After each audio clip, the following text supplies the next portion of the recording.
All right, today me and Stephanie are here with Productivity Advocates. This is what comes out of a mind of a mechanic with an industrial and organizational psychology degree.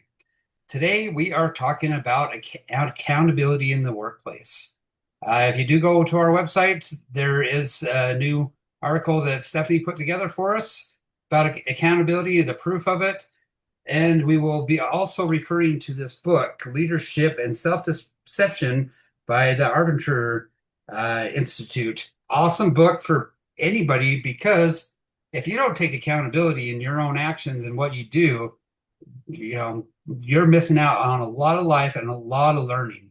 Something that I learned about this week at the mechanic shop at Queen Bee Auto is there's a spark plug that was totally broken in a cylinder, and I couldn't get the extra part out. I used some special tools that you're supposed to that grab onto those.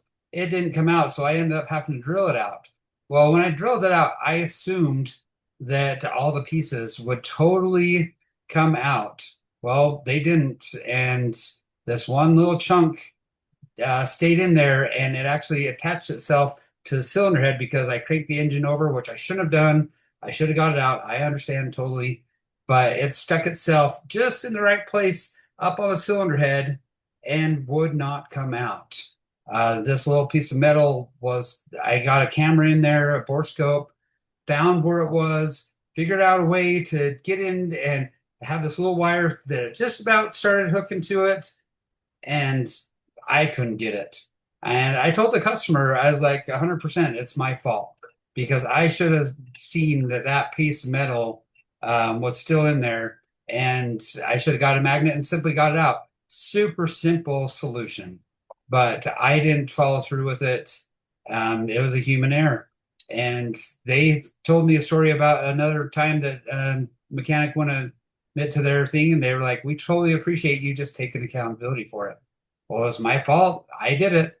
But in the end, we were able to get it out. I built the tool about 90% of the way. I had to call in my brother. He came in and he was able to get a little piece out, used a magnet, picked it out, didn't harm the engine or anything. It was just a human error. And I totally took accountability for it. What else am I supposed to do? It was my fault. I didn't do it. So, accountability and leadership. I was riding in my son's truck last night, and I just kind of realized, as a driver, you have all the gauges, you have everything that you need to see how your vehicle is running. As a passenger, I always take a look. I always want to see how fast we're going. I want to see if we have gas. I want to see the temperature. I'm always looking over there. Is that honestly my job to do that? I can't drive the vehicle. I couldn't stop the vehicle. I couldn't do anything to make or do anything by driving that vehicle. The driver has to. So was I micromanaging him in driving? Yep, I was trying to. And he's like, quit it. I was like, I understand. So I just looked forward and talked. But it's funny how much we don't realize that we're trying to control situations that we really don't have the control over or should control the situations.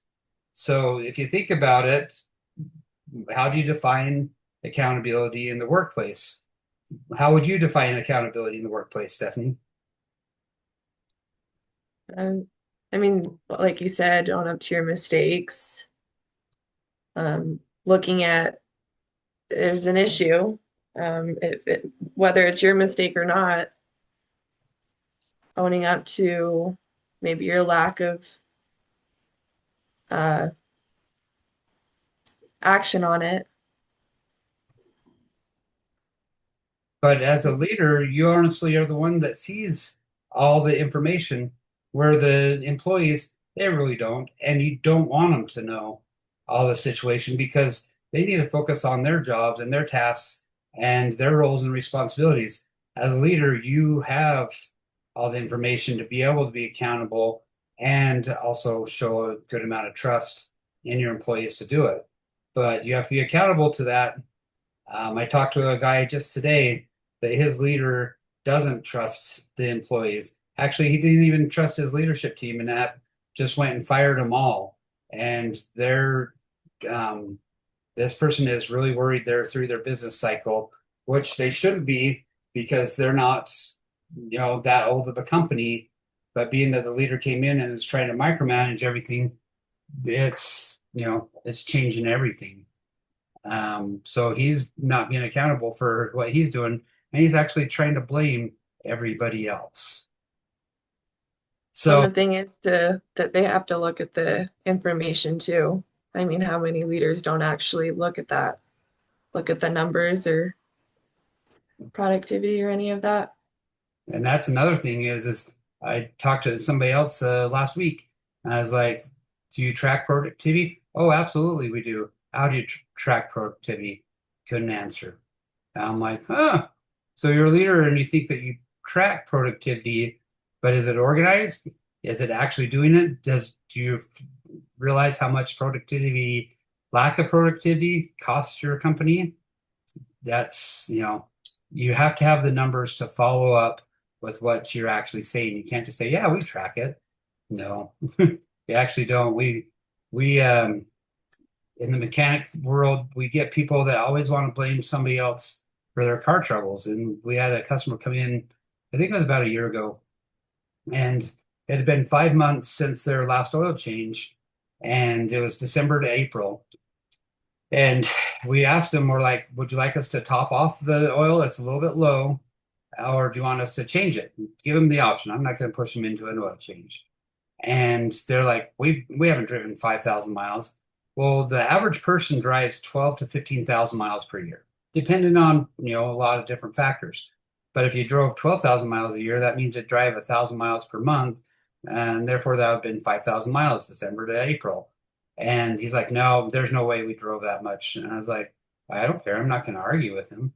But his wife starts talking to him. It's like, "Do you realize we drove to California twice?"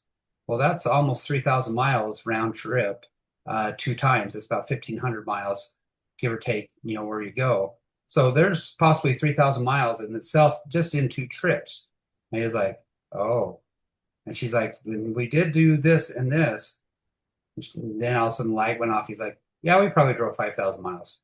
And it's like the data doesn't lie. And so if you're actually organized and you follow through with it, the data doesn't lie, and there's where you can be accountable. If you're just guessing, you can be accountable to it. So so it's kind of interesting when you do talk to people, and I do talk to leaders. "Oh no, we're totally there." It's like, I'm not going to argue with you if you think that you're there, but that's self-deception in a way. And that's where this book, Leadership and Self-Deception, comes into play. One of my favorite quotes in it is accurate perception is foundational to effective leadership. Active or accurate perception. Do you really realize what you're doing? When I was talking to this person today, his leader actually thinks that he refers to him as higher than God, not lying. He says, "God is here and I am here." And it's like, oh my goodness. Do you even have all the information to compare yourself to a higher being that created the world? You saying that you can create a world? I don't think so. But that is his perception. We can't argue with that, right? All right. So there's kind of a brief intro on what we're talking about today. We're going to go a little bit more in depth in it and help people to understand how you can be more accountable and look at the bigger picture around you to be effective leader, because that's what organizations need more now than ever. All right. So there's a lot of change management efforts that fail. If you look at surveys, only 8% of surveys are ever implemented. And when I talk to people, "Oh yeah, we do it all the time." Um, but they don't. They don't have any accountability with it. They don't have any record keeping, nothing to prove that they actually have uh, great changes. There is a great podcast that Mike Rowe is doing, and he had a guy by the name of Gary Ridge on it for WD-40. Um, Gary Ridge, he was very organized in all of his surveys and everything he did through COVID, where everybody was an average 10% of productivity rate. They were in the mid 90s, which was unheard of because everybody was working from home. He says a little bit of the stuff that he was supposed to, that um, they monitored, and they, they could show that they were at 90+% productivity. It's a great podcast. It's on, oh man, The Way I Heard It is the podcast name from Mike Rowe. So I would, if you really want to honestly learn a lot about leadership, go listen to Gary Ridge from WD-40 on the Mike Rowe podcast, The Way I Heard It. It's about a month and a half ago, maybe late June, early July. But they definitely had change management strategies that worked, and they tracked. And it's all about communication and organization. If you don't track them, how do you honestly know how much productivity is costing you? How do you know that your employees are not engaged? And are you actually listening? You know? So,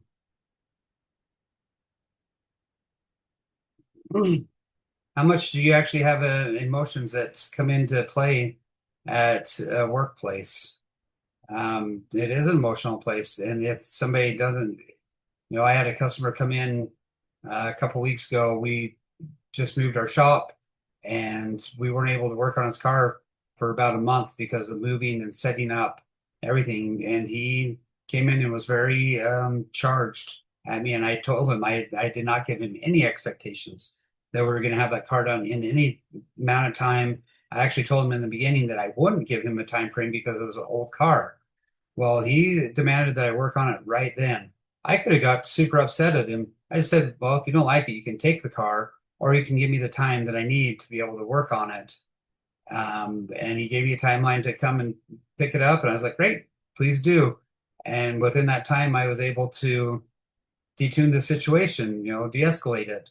And I still have the car here. We found more issues with it. It's an old car. It's an early, late 60s car. And we found more and more electrical issues. And we retained him as a customer because I didn't get emotionally charged. I could have. He was quite upset with me, and I can't do anything about the circumstances that I was in. And I certainly can't do what he was asking me to. They were unreal expectations considering the situation. So, so if I was an employee and I had a leader come to me and demand the same thing that was unrealistic, how can you react to that? React with boundaries to a point. Um, Leadership has to be accountable, and they can't have unrealistic expectations from you. And what if they didn't even communicate those expectations? Um, there's been a lot of times in my life that people put expectations on me in a work environment and never told me about the expectations till I got in trouble for them. Well, how can you discipline somebody if they don't know all the information? That goes back to communication and organization is key to running an organization or a corporation and a work environment. Yeah, I actually had an example of that last year when I started my first year coaching at where we're at now. I was asking one of the admin ladies if I could bring my daughter with me to the on the bus for away game so I didn't have to get a babysitter.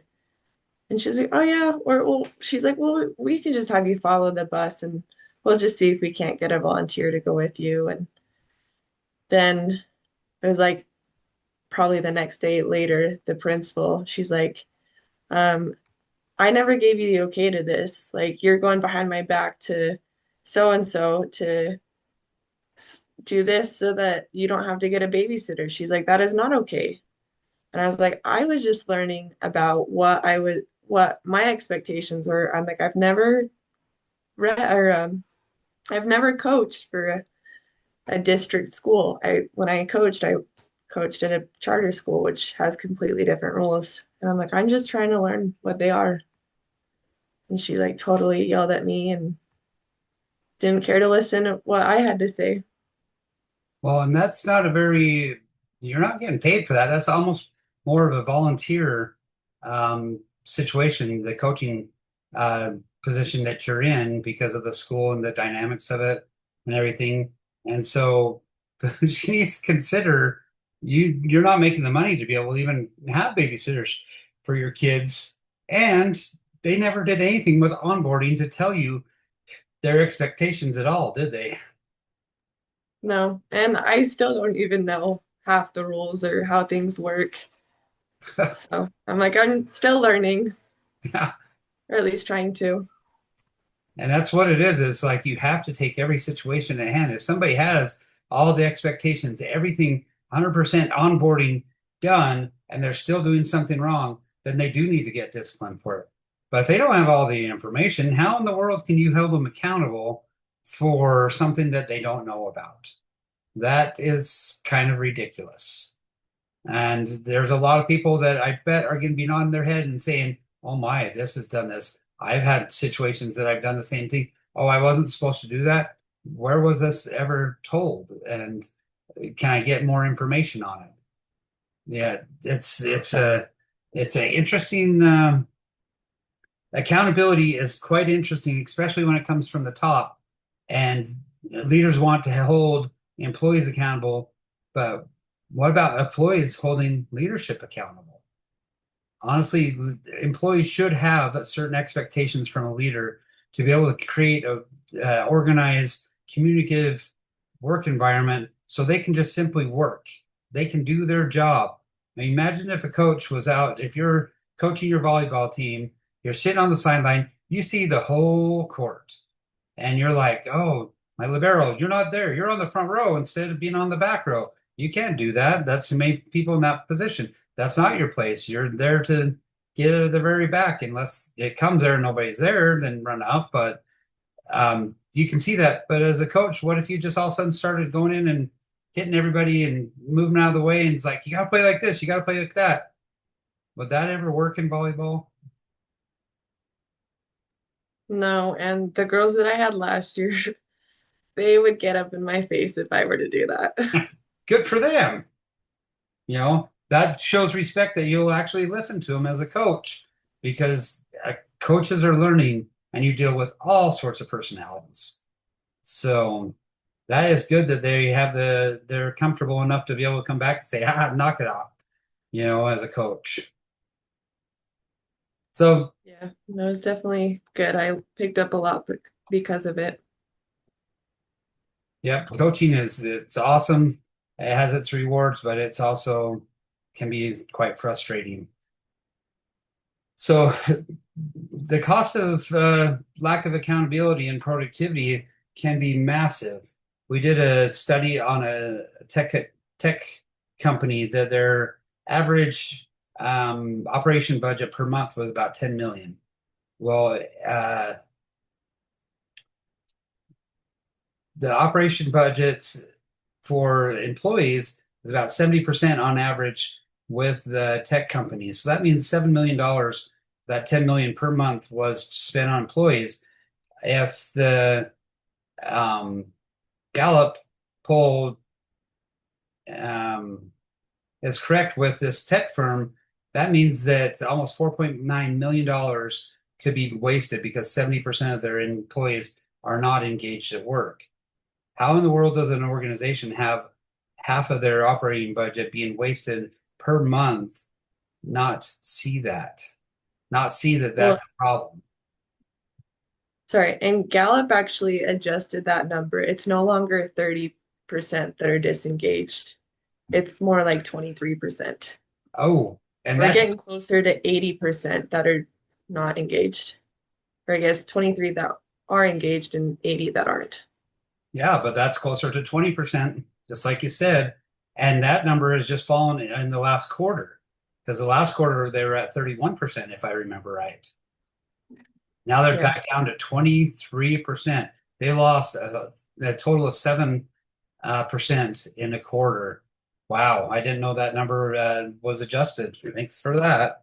So that means that that changes that whole number that's over $5 million per month that organization could be losing. And yeah, and people don't even recognize it. Leaders are not worried about that when they should be. They should have a productivity gauge, just like in a car that they have a gas gauge, and see where their productivity is on a constant monitoring basis. And they should have a good system in place to do so, that they have um, the employees feel secure enough, like your kids that you coach, to come back to the leaders and say, "Hey, this is wrong," and be able to have the leaders actually listen. And that's where that accurate perception in um, is a foundational to effective leadership quote is so important, because if a leader like the one that we spoke of earlier that thinks that he's higher than God, is his perception right?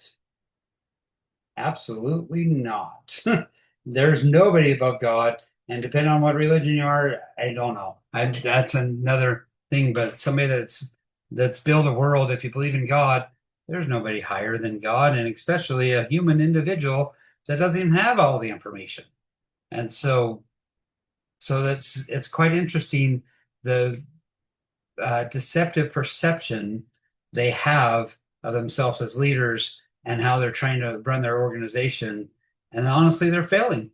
Honestly, Gallup proves at 23% of productivity that leadership is failing at some point or another. And is it all leadership? No. But the more that we study, 80 to 90% of it is leadership. And there's a problem within that, because leadership has all the information. They should be able to go in and change the productivity over time, which can't be done overnight. Let me re-emphasize that. It takes years to change productivity, and you can't just do it overnight. An organization that tried to put up all these nice sayings all over the wall. We empower our employees. We do this, and just say all those sayings lasted for about 3 months, and they were taken down because they did not follow through and had zero action on their new marketing plan. And now that company will not take consultants. I've tried to talk to them, and they're like, "Nope, we can't do anything with consultants." And I'm like, "That's because you didn't do anything with it. It's probably your own fault." So Well, and in Gary Ridge's new book, he worked when he was running WD-40, he had he would send out emails asking for his employees to talk about the good things that they accomplished or like the things that they learned. And that took months for anybody to even start doing that because everyone was scared. So I'm like, that took a while to do that. And and that was one step of his plan for boosting their productivity. yeah, and it's super interesting, the things that, and even them, they are a company that they wanted employee feedback. They valued their employees. They made it a secure work environment. It still took months for them to feel comfortable in saying, "Hey, I did do this good."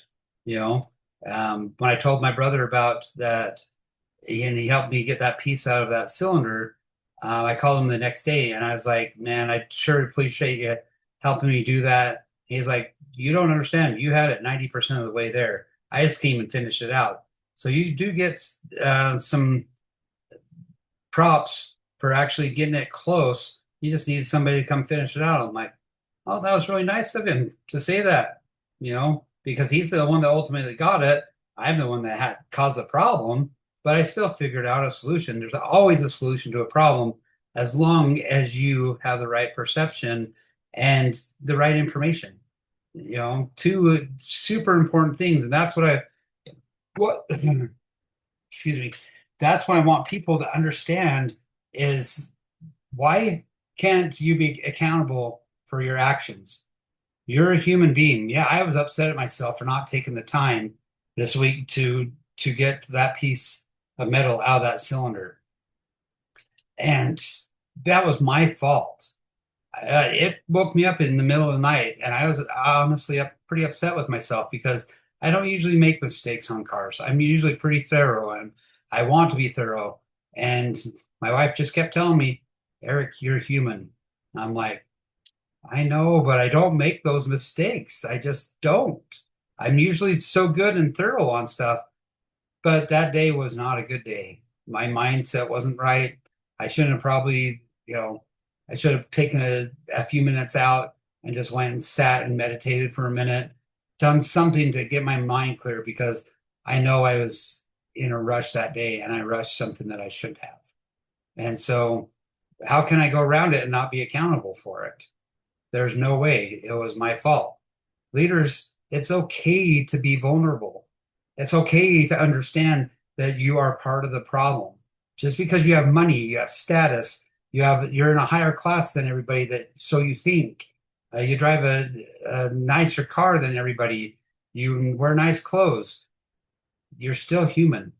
And that human element doesn't change that you can't be accountable for your own actions in an everyday setting as a workplace.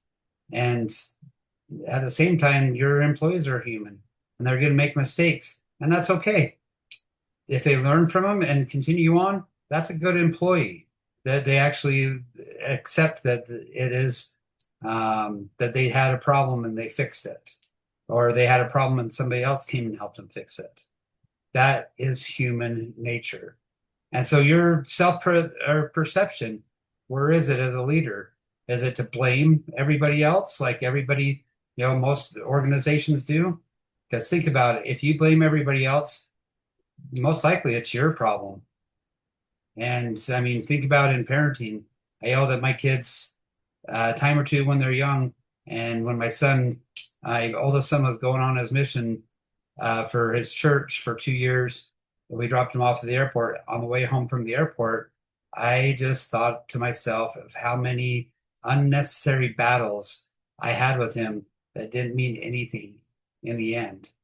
But it took 18, 19 years to figure that out. It doesn't matter how old you are or how young you are, you're still human. And to try and be perfect in this life, ultimately you're going to fail. Sorry. You're a human being. You don't know circumstances. You don't know. There's so many variables that you cannot be perfect. This life will not allow you to be perfect. So why put yourself on that pedestal and why let your employees know that you are perfect because you're not?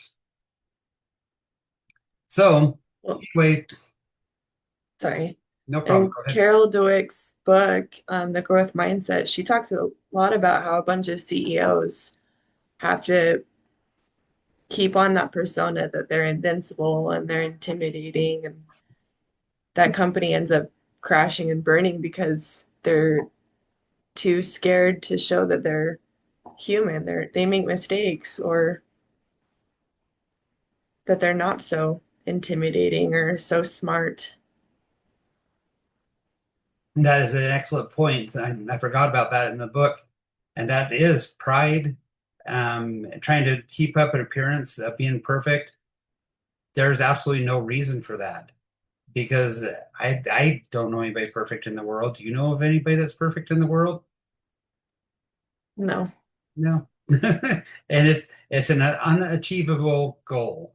And if you put that out into your employees and don't accept responsibility for your actions as a leader, because honestly, you're the one that are going to probably have um, the most problems because you also have the most roles and responsibilities, and you see everything, and there's things that you could change every day if you would just allow yourself to learn. I'm glad that you brought up that book about mindset because if you're stuck in a fixed mindset and you think that you are perfect, you're not. I'm sorry, but you're not. And this book, Leadership and Self-Deception, is a great one. There's also another one, Speed of Trust from Covey, that kind of helps you to understand that you're not perfect and you don't need to be. Um, there's so many books out there that try to help you to understand you can't be perfect. And as a leader, you're not going to be. And with this ever changing workplace, one of the quotes that I came up with lately is learn from the past to be able to prepare for the future, but really adapt to every day because you don't know what circumstances are going to come. and you can't plan for everyday's circumstances. In the Gary Ridge WD-40 podcast, Gary's like, if you get taken off your path, get beaten behind a bush, go get back on your path and you lick your wounds and continue to move forward. Well, that's adapting to everyday situations. And as a leader, there's going to be a lot of adapting because you're dealing with a human variable with customers, with your employees, with suppliers. I mean, all aspects is all about humans. And humans are your greatest investment as well. And that's why we want you to really focus on accountability on yourself so you can create that workplace for higher productivity levels. So yeah, we're gonna start closing it up. Stephanie, do you have anything else to add? I just thought about this podcast episode I was listening to a while back, and I mean, they were talking about mothers, but I feel like the message applies to that perfection is an impossible thing to achieve. But if you are humble enough to accept the fact that you're not good and that there is room for improvement, then that makes all the difference in the world. Absolutely. And that applies to parenting, that applies to leadership, it applies to dealing with everybody in an everyday task and realizing that we're all human and it's okay to make mistakes and to be accountable for them. So, well, thanks for listening to us. If you have any questions about it, you can find us on productivityadvocates.com and continue to pass this along because people need to hear that they are human, but they're awesome and people are great. Don't get me wrong, there are some awesome, great leaders out there. And but there's some other leaders that need to listen to their employees more. So thank you for your time. That's it.